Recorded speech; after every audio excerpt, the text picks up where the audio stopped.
Allô tout le monde, bienvenue sur la chaîne God Said. Mon nom c'est Wadland. J'ai vu que depuis la dernière fois, il y a eu de nouveaux et de nouvelles abonnés. Donc je tiens à vous dire merci de vous être abonnés et bienvenue sur cette page. Je prie que cette page puisse être un endroit, comme je l'ai déjà dit, il y a tous ceux et celles qui sont déjà là, les anciens, you know. Je prie que cette page, cette chaîne puisse être un endroit où le Seigneur puisse vous encourager, vous parler, vous sensibiliser, bref, que ça puisse être sa page pour faire ce qu'il veut dans le fond. Donc voilà, donc puis à mes anciennes et anciennes abonnés, merci pour votre fidélité.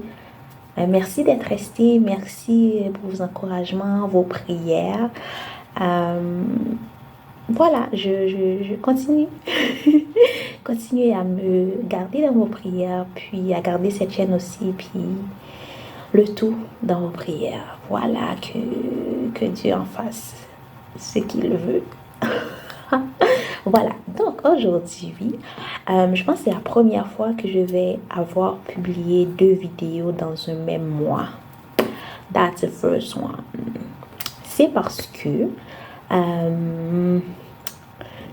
c'est le mois de la femme en fait. Puis je trouvais que c'était first of all, quand j'ai commencé le mois, j'avais pas en tête de publier 2 poèmes, you know. Mais là, c'est donné que ce que c'est donné. Puis voilà.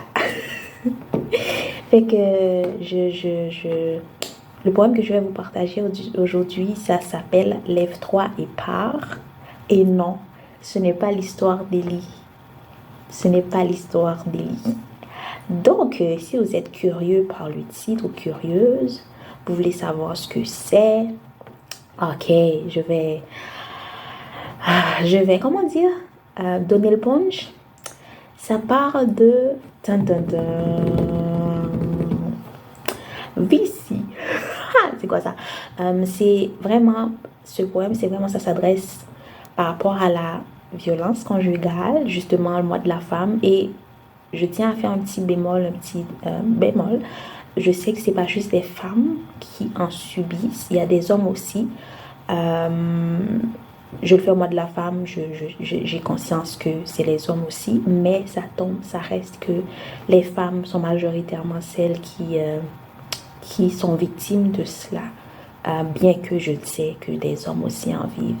Et ce poème, ça prend probablement un air très féminin, on va dire, mais c'est parce que tu es une femme, écoute, c'est ça. Mais n'empêche que mon but, c'est pas juste que ça soit pour des femmes, c'est juste que c'est des femmes qui sont majoritairement victimes, je vais le dire, mais je le sais que des hommes aussi. Fait que vous soyez un homme ou une femme, le poème s'adresse à vous aussi. Dans ce poème, pour que vous puissiez le comprendre, il y a 3 personnes qui parlent.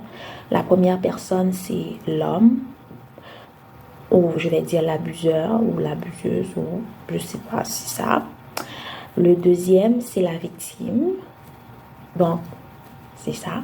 Puis la troisième personne, c'est comme Dieu. Voilà, c'est ça. Donc, juste pour ne pas que vous soyez confus un peu. Donc, sans plus tarder, je vous souhaite bonne écoute et juste aussi petit bémol, je suis pas en train de promouvoir, comment on appelle, je suis pas en train de promouvoir le divorce ou quoi que ce soit. C'est pour ça que j'invite que qui que ce soit qui va écouter le poème de prendre le temps de comprendre puis de l'écouter. Puis si vous sentez le besoin de le partager à quelqu'un, allez-y. Sur ce, bonne écoute.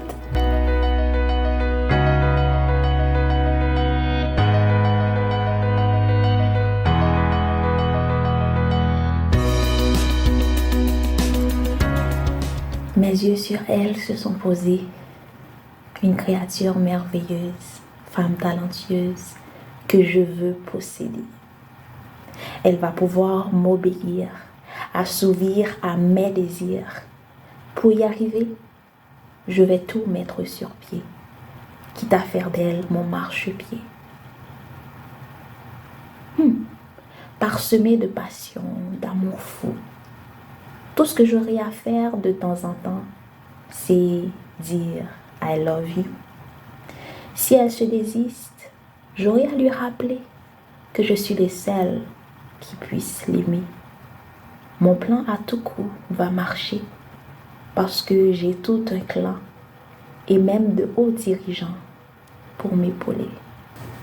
Au début, il m'a aimé, on s'est mariés. Puis, ça s'est mal passé. Il était fatigué, surchargé. Les red flags de Rose, il a parsemé. Je devais être capable de l'épauler, de l'accepter, de lui pardonner.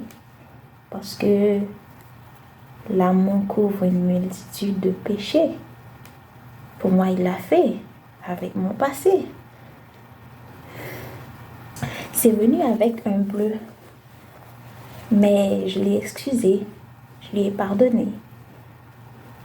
Mon estime, il a mis sous les pieds, il m'a rabaissé, malmené, frappé. Mais c'était un accident. C'était un accident. Quand j'en ai parlé, on m'a demandé ce que j'ai dû faire pour l'exciter, que je suis censée me calmer, être prête quand il va arriver, à tout lui donner, me soumettre à son autorité, ne pas l'énerver, si seulement je pouvais la fermer. Je crois qu'ils ont raison, que c'est moi qui l'ai cherché. Maintenant, je dois me résigner. J'y suis coincée. Personne pour me sauver. Condamnée à y rester. Parce que l'amour couvre une multitude de péchés. C'est faux. Depuis le premier lien, il a trouvé moyen de ma parole détourner, de prendre mon texte hors contexte, qui n'est qu'un prétexte pour briser, rabaisser, blesser, tuer. C'est faux de croire que tu y es coincé, que tu dois y rester, accumuler des bleus sur le corps et dans les pensées pour prouver que tu lui as pardonné. C'est faux de croire que tout cela, je suis en train de regarder et rien avoir à en cirer. Je suis tout autant concernée, blessée, horrifiée et je t'offre la main pour te lever, te choisir et partir. Partir de ce terrain de chasse où tu es le gibier. Son cas, tu peux me laisser, je vais m'en occuper. Mais lève-toi et pars, car ta valeur ici n'est plus appréciée. Ses vœux de te protéger, de te chérir, de te garder en sécurité, il a abandonné. Rester n'est pas la façon de lui prouver ta fidélité, je le sais. Tout accepter au-delà de ce qui est demandé jusqu'à ta vie laissée n'est pas la façon pour ton amour lui démontrer. La mienne, j'ai déjà donné. Lève-toi et pars, parce que ton histoire ne s'arrête pas là. Lève-toi et pars, parce que ce que j'ai pour toi ne se résume pas à cela. Je vais t'aimer comme je l'ai toujours fait, t'accompagner vents et marées, te faire marcher dans la paix, te faire vivre les projets que je t'ai préparés. Parce que je ne t'ai jamais dit, dans ces conditions, de rester à tout prix.